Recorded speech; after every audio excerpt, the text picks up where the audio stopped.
Hi YouTubers, and I'm back for another YouTube video of what would have happened if this were in real life. Now, I was thinking and thinking and thinking all over again, and how last week was very hard for me. This week it's just very hard for me. I just wish I could easily get these done without even having to worry about anything. And I mean, sure, you'd be able to see some noises in the background, that of course causes problems for that all. And I mean, I just wish that never happened. Like, it's just very obvious. So yeah.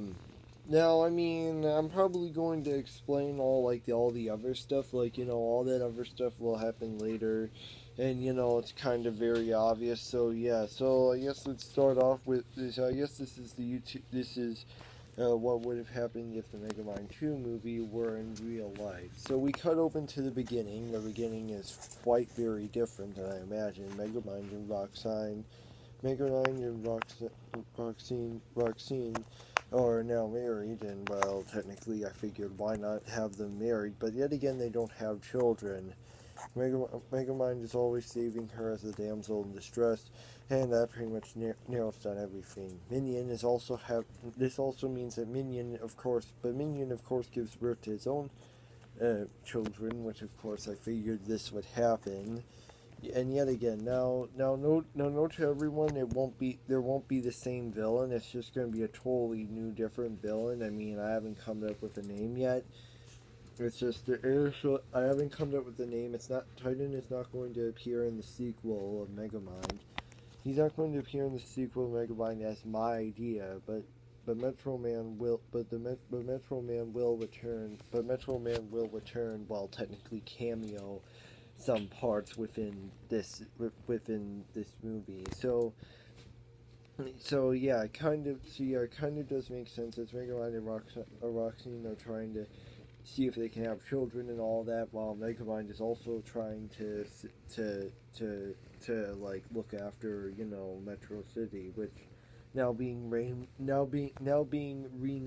Mega City, which I figured that would make sense. Now renamed Mega City, the new also known as New Metro City, also known as New Metrocity City. Yeah, also that. So yeah, I figured that's what they name it right after all that. So yeah, then eventually a new person then eventually the new villain is revealed, and technically the new villain is actually the person who destroyed is actually the person who destroyed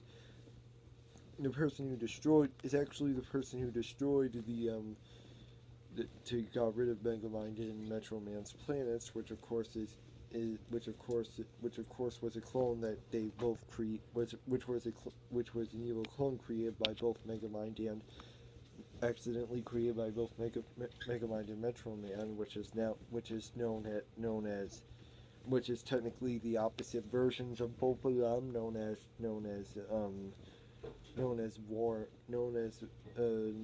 Warring, known as Crime Man. So crime mind man.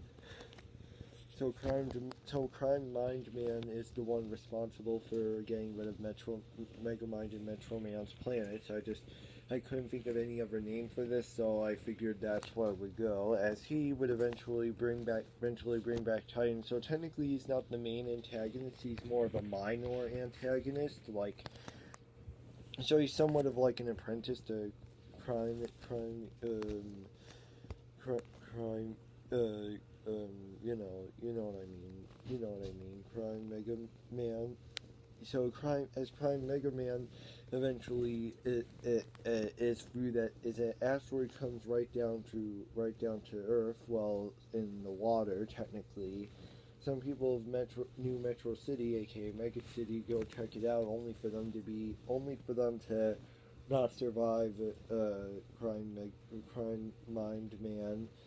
And then eventually we fast forward into the very middle where Megamind and Roxanne are trying to talk about their children and all that.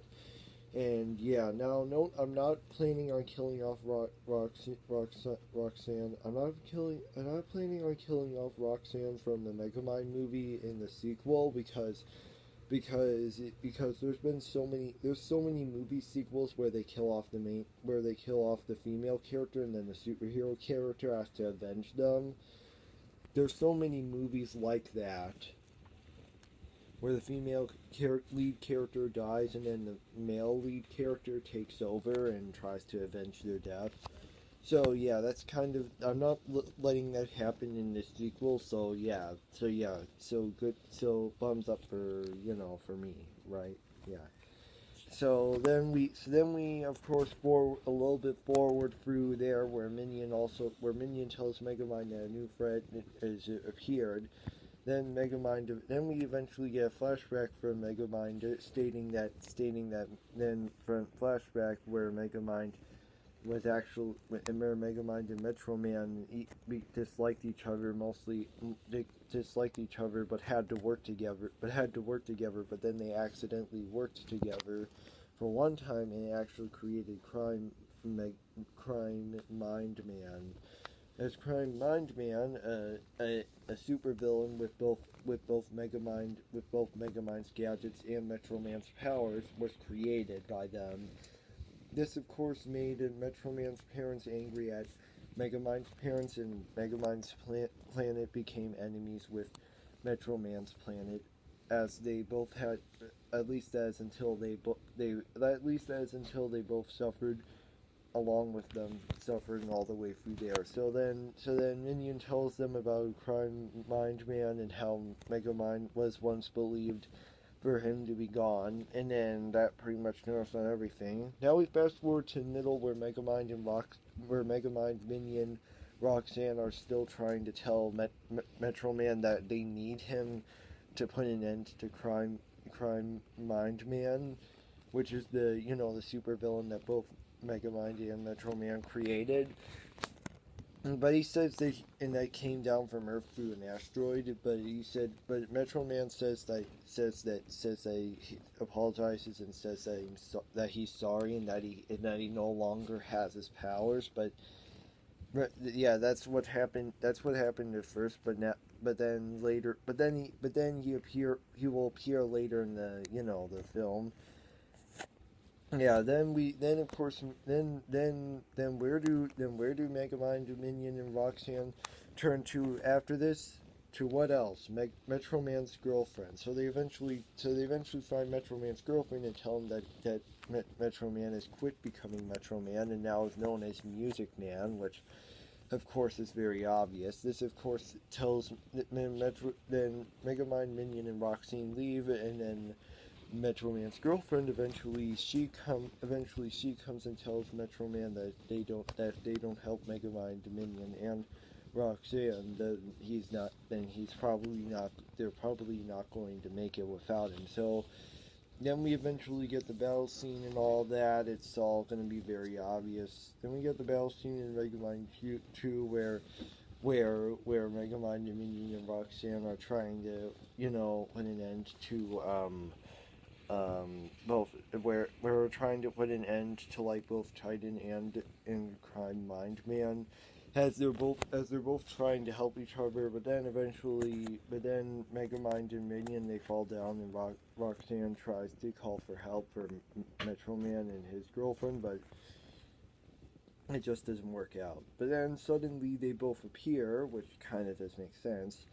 They appear with all the other superheroes all around the world, and then we have a final battle in Megamind 2. Everyone's fighting their own every superhero's fighting their own super villain, and that's exactly what we all want in a superhero movie. Every superhero fighting their super villain in one battle, because that's what we all want. So eventually, then I'm going to fast forward. Then I'm going to forward. So then I'm going to forward to the end of that final battle. So where Metro Man is actually is trying to stop Crime Mind Man from ruling the world and the whole universe itself.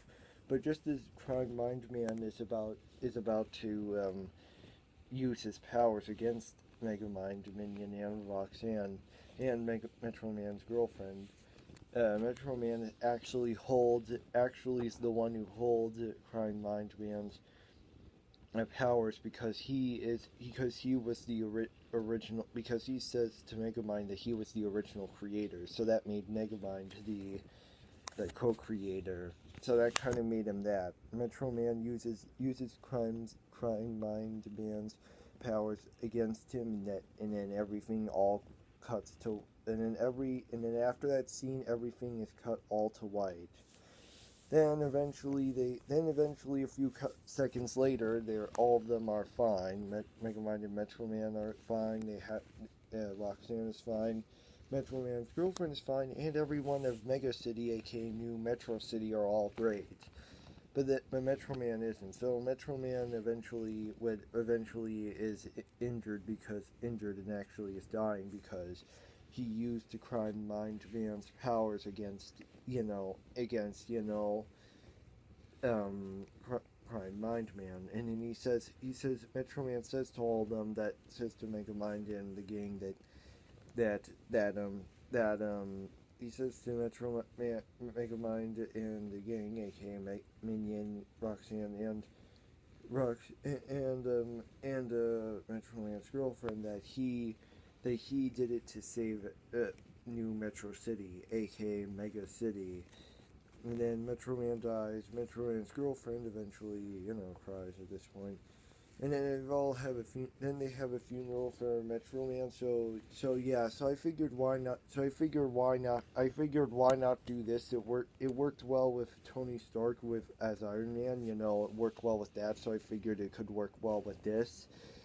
And so they eventually have their funeral. All of them, Megamind and Roxanne, eventually they have their children, and thus they get to continue. Thus Megamind gets to continue his family legacy by having new children, and then Minion has his own children, and then Metro Man's girlfriend obviously is doing fine on her own.